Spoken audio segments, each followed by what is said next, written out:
Hola, hola, hola, hola, no vengas sola. Bienvenidos, bienvenidas, bienvenides, bienvenidis. ¿A dónde? ¡A Lagarejo! El podcast que escucha Cleopatra mientras se da baños en leche de burra. Me encanta el mito de Cleopatra de que se solía dar baños en leche de burra. Me parece muy, muy total. Pero claro, hablando... ¿Cómo no voy a empezar hablando de Cleopatra si tenemos hoy a historia de este país, a historia de España, que es ni más ni menos que Manuela Trasobares, musa, y además puedo decir que es la madrina de este podcast junto con Ceferino Galán, el naufraguito, que son las dos primeras personas que quería que fueran los madrina y padrino de este programa que yo me he inventado. Así que no puedo estar más feliz de ello. La verdad, estoy muy muy contento con esta cosa que he conseguido. Y la verdad es que me llena de orgullo y de satisfacción, ¿no? Como diría el emérito, el que está oído por ahí. Motivo de la entrevista, concretamente, es porque Manuela Trasobares va a presentar su primer libro, que se llama Voluntad de Poder, y aprovechamos un poco para hacerle yo otras preguntas y, pues eso, intercambiar impresiones sobre lo que ocurre a nuestro entorno, en la vida, en Occidente, etcétera. Así que no quiero alargarlo mucho más.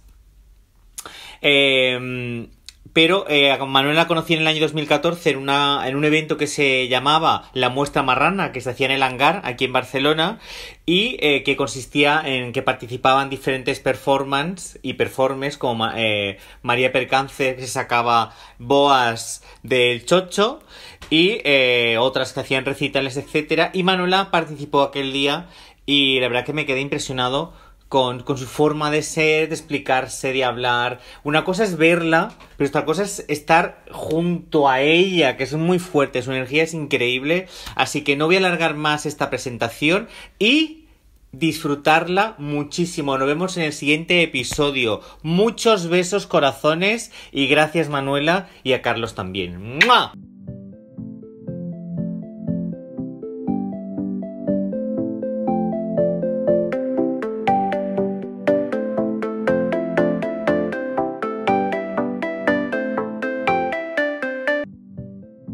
Hola, Manuela.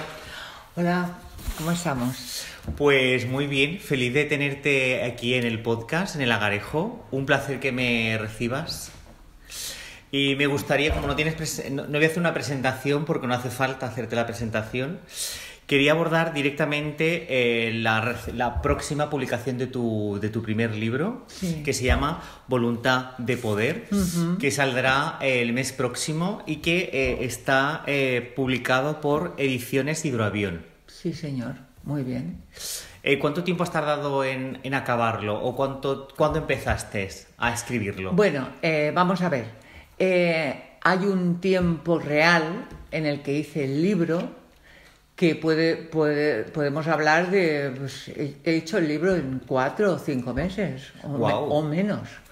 Lo que pasa es que detrás de esos 4 meses hay años de estudio, de reflexión, y entonces pues la realidad es que el libro, aunque tenga una vida de 4 o 5 meses, en realidad es el trabajo prácticamente de casi toda mi vida, porque siempre desde que, incluso de pequeña, sí, me he cuestionado cosas que no eran muy propias de mi edad.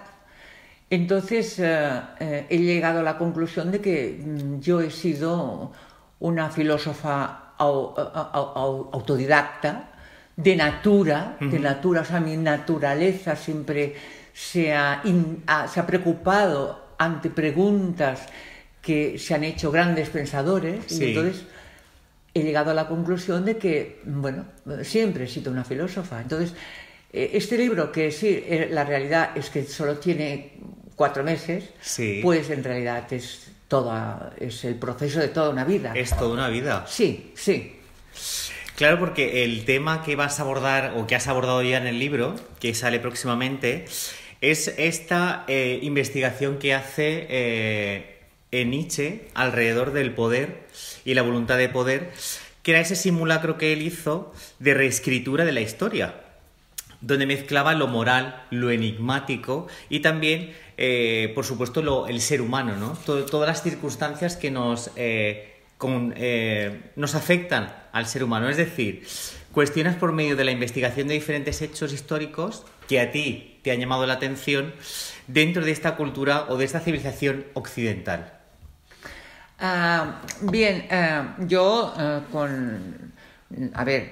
Yo descubrí a Nietzsche, digamos, hará unos 15 años. O sea, digamos que Nietzsche dio nombre a lo que yo sabía, pero no tenía ese nombre, no tenía ese sustantivo, no tenía la calificación. Yo siempre he sentido que había un poder ilimitado en el poder. Uh-huh. Entonces, yo sí veía como de una manera caprichosa cambiaban las opiniones, cambiaban los conceptos, cambiaban los libros de texto, uh-huh.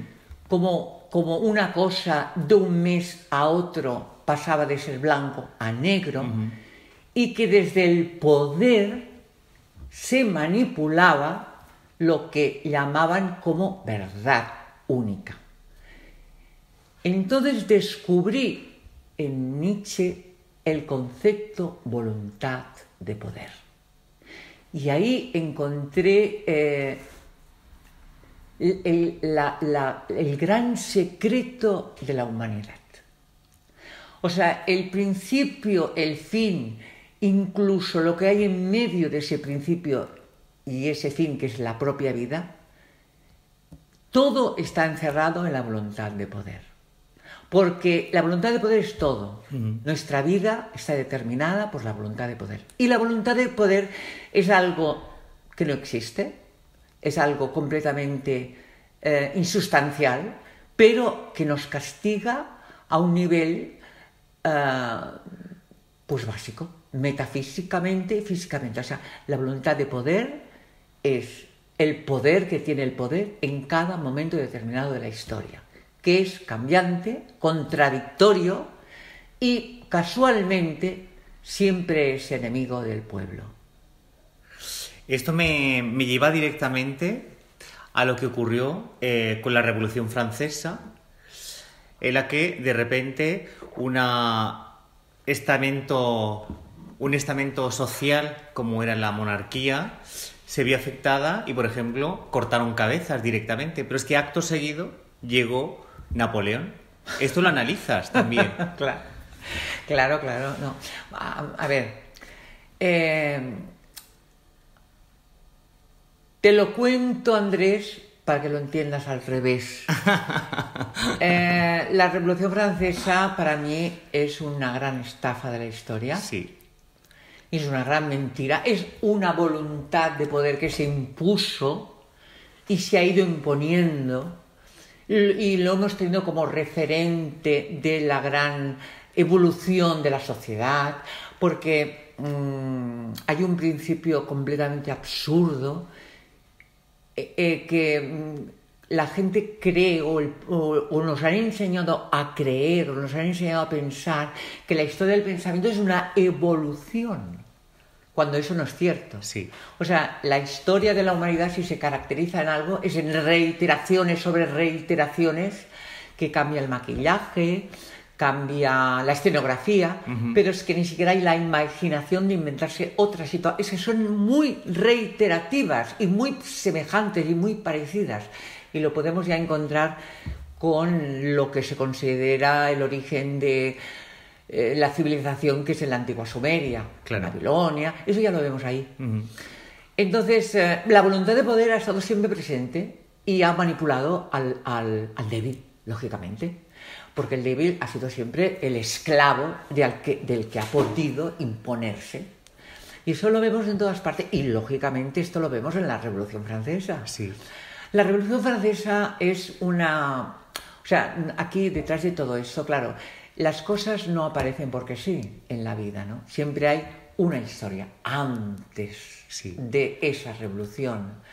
Entonces, claro, es que no me voy a remontar a muy lejos, pero digamos ya cuando el hombre deja el teocentrismo y entra en el antropocentrismo y la burguesía empieza a tener poder y se enfrenta con los poderes feudales, aquí ya encontramos los orígenes de la Revolución Francesa, que fue una revolución completamente burguesa. Que utilizaron al pueblo de una manera vil. Vil, automático. Son tremendamente vil. Eso, claro, eso pues para las políticas liberales, las políticas burguesas, entre ellos podrían estar completamente todos los republicanos, porque decir republicanismo no es decir nada. Sí. Esto es un cajón desastre, que hay 300 millones de tipos de repúblicas que incluso pueden llegar a ser dictaduras. Sí. Entonces, claro, que un pueblo pues fuera arrastrado a esa gran voluntad de poder que hacía creer que la soberanía la tenía él, es que fue una estafa total. Aparte, claro, luego sabiendo cómo acabó todo. Claro. A ver, el tiempo siempre te da, o sea, cuando una cosa no la sabemos, yo por experiencia siempre pienso, bueno, el tiempo lo va a decir. Sí. Entonces, en este caso tenemos claramente lo que pasó. Entonces, lo que pasó en la Revolución Francesa ha pasado en otras revoluciones. Sí. Es calcao. Lo que pasó en la Revolución Rusa, en lo que se ha convertido la Revolución de Mao, lo que hubo en Camboya con Pol Pot, en fin, es que todo esto lo hemos visto en todos los procesos que se dicen revolucionarios o de cambio. Podría preguntarte si tiene alguna similitud este momento de la historia con lo que pasa ahora entre Rusia y Ucrania. Bueno, ¿Tiene alguna similitud? A ver, yo lo que está pasando con Rusia y Ucrania lo veo más parecido a lo que ocurrió en la Segunda Guerra Mundial. Vale. Pero que bueno, que la Segunda Guerra Mundial también tiene que ver mucho con la Revolución Francesa, como en la Revolución de Independencia Americana, norteamericana, o con los procesos de independencia de los diferentes países que había, pues los antiguos Perús y los antiguos, porque todo era un mismo país y luego se han dividido en Colombia, Venezuela, Chile, en fin. Entonces, pues, lo que ocurrió en la Revolución Francesa, pues ocurrió en la misma guerra de la Segunda Guerra Mundial o en la Primera Guerra Mundial, o lo que incluso pasó con el nazismo en Alemania. Uh-huh. O sea, es que si de una manera muy general, yo te puedo decir que todo eso tiene un común denominador, que es una manipulación total, porque siempre aquí el que sale perjudicado es el pueblo. Uh-huh. O sea, el pueblo. Cuando hablo pueblo, me refiero a todo aquel que está sometido bajo la dictadura del dinero. Correcto.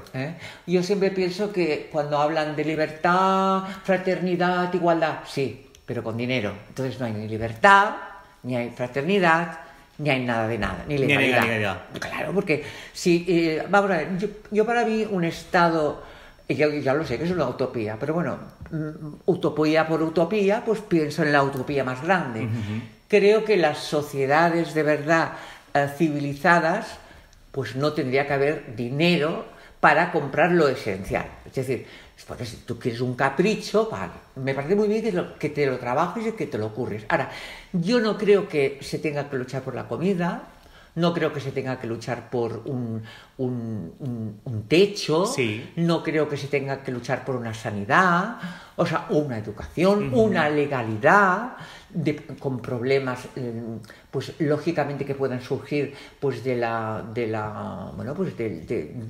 delincuencia. En este aspecto creo que los pueblos tendríamos que ya estar en esa etapa en la que todo esto no fuera un negocio. Uh-huh. Cuando hay un negocio, y eso ha ocurrido en toda la historia, con los procesos, diferentes procesos que se han llamado revolucionarios, Sí. siempre ha habido dinero por el medio. Entonces, eso ha sido una falsa revolución, ¿no? Entonces, en la Revolución Francesa había mucho dinero por el medio, mucho dinero. ¿Y qué opinas de que llegó Napoleón? Ese emperador que llega y arrasa y de repente se crean esas expediciones al Nuevo Mundo, Egipto u otras partes de África u otras partes del mundo, el norte de lo que será Canadá en aquel momento. ¿Cómo es ese cambio de cortar cabezas, el auge de la burguesía y llega Napoleón?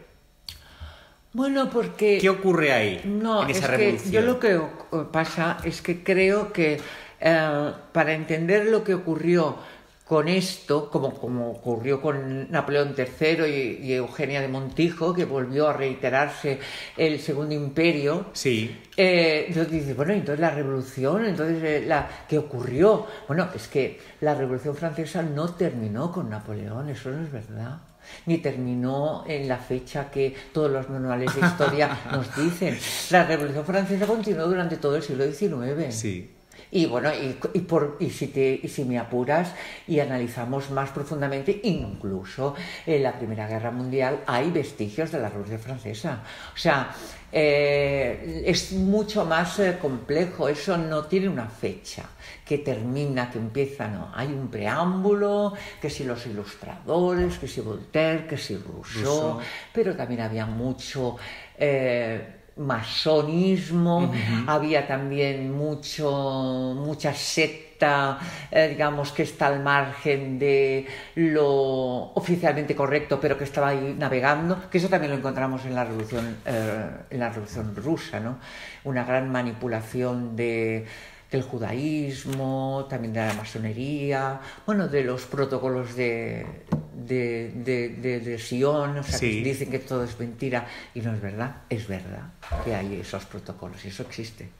Lo que pasa que ha interesado decir que toda mentira, ¿no? Porque claro, es peligroso hablar del judaísmo y hablar de los judíos y hablar de todo esto, es muy peligroso. El dogma es peligroso. A ver, hablar de todo esto es muy, muy, muy peligroso porque la voluntad de poder no le interesa que sepamos de verdad lo que ocurrió. Sí. Aquí ha habido un juego de intereses y entonces pues la voluntad de poder siempre nos ha tratado como unos niños idiotas y entonces, y claro, y lógicamente pues el judaísmo, cuando tocamos el tema, has de ir con pies, vamos, tienes que andar de puntillas porque según lo que vayas a decir traspasas ya la legalidad y te vuelves poco menos que un terrorista. Entonces, claro, es muy complicado hablar de todo esto, de judaísmo y de todo, pero es que yo sostengo la teoría de que el judaísmo ha estado metido en todas partes, en todas las épocas y en todos los momentos. Desde que Moisés salió con no sé cuántos años que le pusieron encima y el Arca de la Alianza y todo esto, siempre detrás de todo ha habido un movimiento extraño que ha revolucionado a las mentes y ha hecho que se crearan conflictos y luego pues la voluntad de poder del momento se ha aprovechado de aquello. Vamos a hacer una revolución francesa, pero en realidad detrás había otras historias y otros intereses. Véase también el cristianismo, que bebe directamente, bueno, creo que está calcado, directamente el cristianismo está calcado del judaísmo. Y viendo estas revoluciones que se han producido por ejemplo, la Revolución Francesa, ¿cómo ha influido también la religión católica? Yo por ejemplo, te voy a decir la verdad. O sea, todavía ningún manual de historia, ningún filósofo, ni ningún pensador me ha acabado de aclarar el por qué el catolicismo triunfó. No lo entiendo. Si estudiamos profundamente la historia, no entiendo cómo una minoría que estaba avasallada completamente por un imperio romano pudiera con ese imperio, se impusiera y dominara pues prácticamente 13 siglos de historia. Aún vigente, claro. Exacto, y aún vigente. Entonces, ¿qué pasa aquí? ¿Qué tenía ¿Qué tiene el catolicismo? ¿Qué hay detrás del catolicismo? Eso se me pierde. O sea, yo me pierdo, no hay nadie que me haya aclarado esto. Se supone que fue el último emperador, ¿no?, de Roma. Todo lo que tú quieras. Se supone, la historia dice eso. Como el concilio de Nicea, hay 50.000 cosas que hay y que te han dicho, pero no. Yo tengo una pregunta, digo, pero no dejaban de ser una minoría. ¿Por qué se impusieron a un imperio tan fuerte como el romano? Y luego, a ver, había el imperio romano y luego toda una serie de vikingos y visigodos y godos y vándalos y ostrogodos por ahí pendulando con sus propios dioses y sus propios tótems. Y entonces, y el catolicismo, que eran 4 gatos, pudieron con los vikingos, pudieron con los vándalos, con todos los ostrogodos, con los godos, con los visigodos, incluso con el imperio romano y su paganismo. Entonces, no lo entiendo, es que no lo entiendo. O sea, es una cuestión que nadie me ha contestado. Muy buena pregunta la que has hecho, de verdad, porque yo tampoco tengo la respuesta. No, es que no la hay. Ahora, eso da que pensar. Da que pensar, sí. ¿Qué hay detrás del catolicismo? Mira, te voy a decir otra pregunta que yo la he planteado en el libro. Sí. Que digo, ¿cómo es posible que mataran a Kennedy y sin embargo no mataran a Franco? O sea, ¿cómo es posible que mataran al presidente de los Estados Unidos en un coche ¿Fue en Washington? No, en Washington no, fue en Dallas. En Dallas. Sí, lo mataron en Dallas. Bueno, ¿cómo es posible que mataran al presidente de Estados Unidos cuando todo el mundo sabe que no lo mató quien dicen que fue, sino que lo mató la propia CIA? Entonces, o los intereses de derechas de los propios Estados Unidos. Pero ¿cómo es posible que mataran a un presidente de los Estados Unidos y, sin embargo, en un país tan atrasado, como decía Napoleón, un país de pulgas y de piojos, ¿cómo es posible que un dictador de cuarta, como era Francisco Franco, el Petit Francisco, le Petit español, cómo es posible que Paca la culona, pues no se le diera matarile? Ya. O sea, a ver, es una pregunta muy clara. Sí. ¿Por qué un dictador como este, que era una indecencia para una Europa democrática, se permitió? ¿Qué fuerza tenía este señor?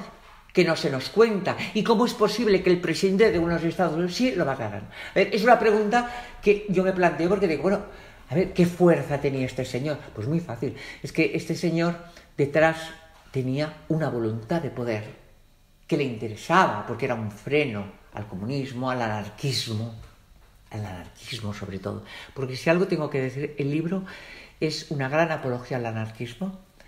Y el libro lo que hace, en el fondo, es reivindicar el anarquismo puro. Yo creo en el anarquismo puro.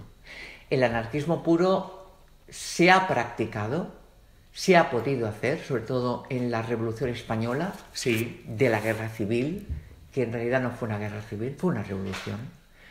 Que aquí pues hay mucho que hablar. También, de hecho, hay una parte muy importante del libro que hablo de este tema y reivindico sobre todo las figuras anarquistas, que verdaderamente era el peso más grande que tenía el país. España ha sido un país profundamente anarquista, con una larguísima y dilatada historia del anarquismo y del anarcosindicalismo, y yo reivindico esta realidad que se ha querido ignorar, se ha querido omitir, o sea, no se ha querido hablar, se ha querido silenciar, porque le ha dado pánico al dictador, al burgués, al socialista y al comunista. El anarquismo ha tenido todos los elementos para ser algo que no ha interesado al sistema. Yo siempre pienso que una posible, no sé si hay solución para la humanidad. Yo soy bastante como Schopenhauer, ¿no? Soy bastante fatalista y pienso que en realidad la humanidad no tiene solución y que siempre va a haber una voluntad de poder perversa que nos va a determinar. O sea, huir de esa voluntad de poder es ser anacoreta, vivir en una montaña y olímpicamente pasar de todo. Sí. Quizás yo estoy en ese proceso porque estoy pasando de todo, no tengo móvil, no tengo coche, cada vez quiero saber menos sobre la sociedad y he llegado a la conclusión de que la lucha del anarquismo y la lucha del subjetivismo es, pienso, lo más importante que debe perseguir el ser humano. Todo lo demás, el vivir en sociedad, el socializar, es muy complicado. El ser humano, si algo tiene, es que es un ser que se nos ha pintado como un ser social, sí, y es lo más antisocial que hay. Somos una epidemia. Sí, puede ser. Somos una epidemia. Yo lo veo y lo analizo mucho. Somos unos malos bichos. Somos unos malos bichos. Sí, el ser humano es un ser perverso y malo. Sí, que hemos proliferado de una manera... Hemos castigado y castigamos el medio ambiente. No, pero te digo una cosa. Ahora jodernos. Sí, totalmente cierto. No. Eso de que hemos contaminado, pues a pechugar. Sí. Pero yo creo en el plástico y creo en el corcho y creo en toda esa mierda. Porque nosotros hemos de ser consecuentes. El ser maduro es ser consecuente con tus faltas. Sí. Es ser consecuente con tus delitos. Sí. Lo que no puede ser es ser una puta arrepentida. Si has sido puta, pues eres puta y lo tienes que decir. He sido puta. Pero si tú has pervertido el sistema, lo has envenenado, ahora sé consciente de lo que has hecho. Y aquí ahora se quiere como todo tapar, maquillar y agualdiznar como si fuera una película de la Blancanieves, sí. Y ahora todas somos buenos y somos virginales y vamos a curarlo todo, vamos a poner mucho alcohol y mucha mercromina al sistema. Y muchas tiritas muchas también. Tiritas, vendas, y luego prontito va a cicatrizar todo, lo sacaremos y volveremos a vivir en el Edén. Yo creo en que el ser humano tiene que madurar y ser consciente de lo que hace. Y ser consciente de sus errores. Y estar ahí. Si has hecho esto, ahora pechuga con lo que has hecho. Pero no quieras rectificar algo que no tiene solución. Porque no tiene solución. Es que lo que pasa que en este mundo, la voluntad de poder, sí, pues nos han mentalizado de que todo tiene solución. Sí, no, esa cortina de humo. No. Hay cosas en esta vida que no tienen solución. No. Y que nos vamos a morir. Sí. Y que pese a toda la informática que tengamos y los WhatsApp y los marcan va a París, pues que nos vamos a morir. Y cuando nos moramos no habrá un WhatsApp que nos salve, ni un email, ni la ciencia infusa que tú quieras transgredir en el mundo japonés o en el mundo coreano del sur, que lo saben todo. Cuando te mueres te pudres, o si no vas al crematorio, sí. Pero bueno, también el espectáculo del crematorio es espantoso. O sea, la muerte es espantosa, hay larvas, señores, el cadáver se hincha, reventamos y huele, sí. Y es un espectáculo picasiano, pero que es real. O sea que todo lo que es ciencia y todo que nos hacen pensar de evolución de la humanidad, que la humanidad evoluciona en el pensamiento, mentira. Todo es una perversión, señores, una perversión de la voluntad de poder que es tremendamente terrorífica. La voluntad de poder es diabólica, la voluntad de poder es mala y siempre detrás de todas las voluntades de poder ha existido la ambición y el mal. Hablando de mal, creo que abordas también en tu libro lo que ocurrió desgraciadamente en la matanza de Badajoz. Sí. Eso fue un capítulo de la historia de España vergonzosa. Bueno, vergonzosa por los anarquistas y la gente de izquierdas, no, fue vergonzosa por los fachas. Lo que pasa es que, claro, 40 años de una dictadura fascista como la que tuvieron mucho tiempo para limpiar toda la mierda que dejaron en este país. La mierda y la vergüenza. Sí. Entonces, la matanza de Badajoz fue un espectáculo dantesco, que lo explico de una manera muy explícita y muy descarnada, ¿no? Muy descarnada por lo que supone. De lo que fue. Claro. Que es tremendo pensar a lo que llegó el ser humano. Sí.